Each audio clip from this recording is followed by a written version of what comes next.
आज की बड़ी खबर के साथ देहरादून से खबर है, जहां बता दें आपको बादल फट गया है। बादल फटने से हड़कंप मचा हुआ है। भारी बारिश की वजह से यहां पर बादल फटा है और कार्ली घाट सहस्तारा में मलबा आ चुका है। जिला प्रशासन का रेस्क्यू ऑपरेशन चल रहा है। लोगों को रात में ही सुरक्षित स्थान पर शिफ्ट किया गया। 2 लोग लापता हुए, खोजबीन जारी है। कई दुकानें बह गई हैं। जनहानि नहीं हुई है। हालांकि प्रशासन अलर्ट मोड पर है। घटना की सूचना मिलते ही देदा डीएम सविन बंसल ने कमान संभाली और मौके पर रेस्क्यू टीमें भेजी गई हैं। सीआरएफ का जेसीबी उपकरण सहित रेस्क्यू ऑपरेशन जारी रहा। घटना में कुछ दुकानें बह गई। जानमाल की कोई क्षति नहीं हुई। 2 लोग मिसिंग बताए जा रहे हैं, जिनकी खोजबीन जारी है। डीएम के निर्देश पर एसडीएम कुमकुम जोशी रात में ही घटनास्थल पर पहुंच गए। तो तस्वीरें जरा आप देखिएगा किस तरीके से बादल फटने के बाद ये सैलाब देखने को मिल रहा है। कार्लीगढ़ सहस्तारा में ये पूरा मलबा आ गया है। देहरादून में भारी बारिश की वजह से बादल फट गया है और बादल फटने के बाद का ये नजारा हम आपको दिखा रहे हैं। हालांकि राहत अभी तक ये है कि कोई जनहानि की जानकारी ऐसी निकलकर सामने नहीं आ रही है। रेस्क्यू ऑपरेशन देर रात ही शुरू कर दिया गया था। कई लोगों को सुरक्षित स्थानों पर शिफ्ट किया जा चुका है और अभी भी रेस्क्यू चल रहा है, लेकिन अभी तक कोई जनहानि सामने निकलकर नहीं आई है। लेकिन बादल फटने के कारण काफी ज्यादा पानी, मलबा एक साथ जो है वो जरूर यहां पर आ गया है। तस्वीरें हम आपको दिखा रहे हैं। देहरादून की ये तस्वीर है। कार्ली घाट सहस्तारा में ये मलबा आ चुका है। तो हाल फिलहाल उत्तराखंड में कई ऐसी घटनाएं हुई हैं बादल फटने की, और बादल फटने के बाद कई जगह नुकसान हुआ है। काफी ज्यादा नुकसान, जनहानि भी हुई है और दूसरी तरफ और तमाम चीजें जो हैं उनका भी नुकसान हुआ है। इस बीच प्रधानमंत्री भी पहुंचे थे दौरा करने के लिए। राहत पैकेज यहां पर दिया गया था। लेकिन अब देहरादून से खबर सामने आई है कि यहां भी बादल फटा है। कई दुकानें इसमें बह गई हैं। जिला प्रशासन फिलहाल रेस्क्यू में लगा हुआ है। लोगों को सुरक्षित जगह देर रात भी शिफ्ट किया गया। अभी भी लोगों को शिफ्ट किया जा रहा है। हालांकि अब 2 लोग लापता बताए जा रहे हैं, जिनकी खोजबीन अभी चल रही है। उनको तलाशा जा रहा है। तो ये पानी के वेग से आप देख सकते हैं किस तरीके से मलबा पानी में मिला हुआ है और कितनी तेज गति से पानी जो है यहाँ पर बहता हुआ नजर आ रहा है। और जो प्रतिमा आप देख रहे हैं हनुमान जी की, वो भी लगभग आधी यहाँ पर डूबी हुई है इस मलबे में और पानी में, जो कि एक साथ बहता हुआ यहाँ पर नजर आ रहा है। तो मंदिर आधा डूबा हुआ यहाँ पर नजर आ रहा है। उसकी ये तस्वीरें आप देख सकते हैं और अंदाजा लगा सकते हैं कि बादल फटने के बाद किस तरीके का मंजर यहाँ पर इस वक्त नजर आ रहा है।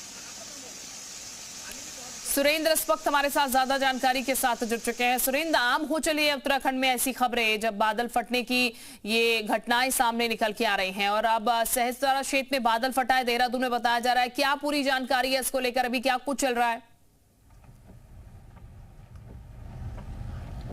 देखिए, बिल्कुल सहस्तारा में करली घाट, जो सहस्तारा के बीच से नदी जाती है, जो पर्यटक स्थल है जिसमें लाखों पर्यटक आते हैं, वहां ऊपर बादल फटा है और उसके बाद बड़ा नुकसान हुआ है।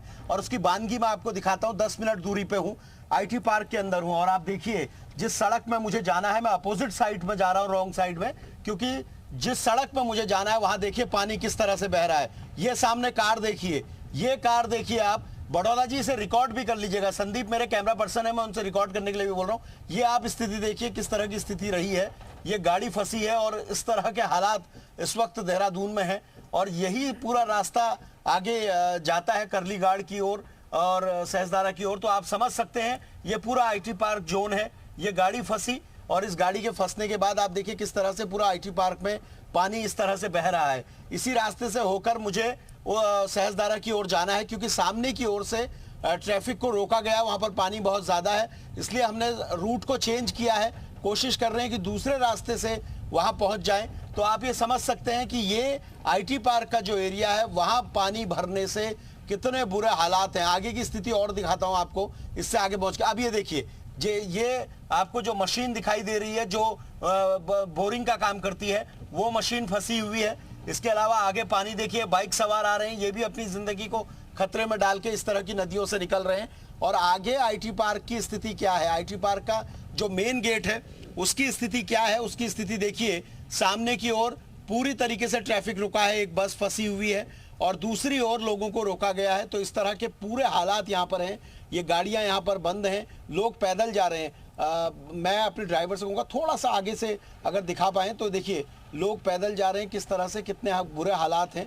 क्योंकि आगे जो गाड़ियाँ फंसी हुई हैं वो एक सबसे बड़ी चुनौती है और यही सबसे बड़ी दिक्कत है कि इससे आगे किस तरह से पार किया जाए। सामने की ओर जो लोग हैं वो ऐसे नाले को पार कर रहे हैं और ये विकट स्थिति है, बड़ी बुरी स्थिति है। ऊपर बारिश होने के बाद इस तरीके से पूरा पानी जो है वो भरा हुआ है और ये सबसे बड़ी चुनौती है। थोड़ा सा आगे अगर पहुंच पाए, हम आगे से अगर दिखा पाएं, अभी ये देखिए एक थार गाड़ी इन्होंने डाली है और अब इसको पार करा रही है। ये कोई नदी नहीं है, ये देहरादून की सड़क है, आईटी पार्क की सड़क है। आईटी पार्क के मेन गेट पर मैं खड़ा हूं इस समय और क्या हालात हैं आप देखिए। आगे जो गाड़ी डाली है वो गाड़ी फंस चुकी है क्योंकि दोनों ओर से ट्रैफिक है।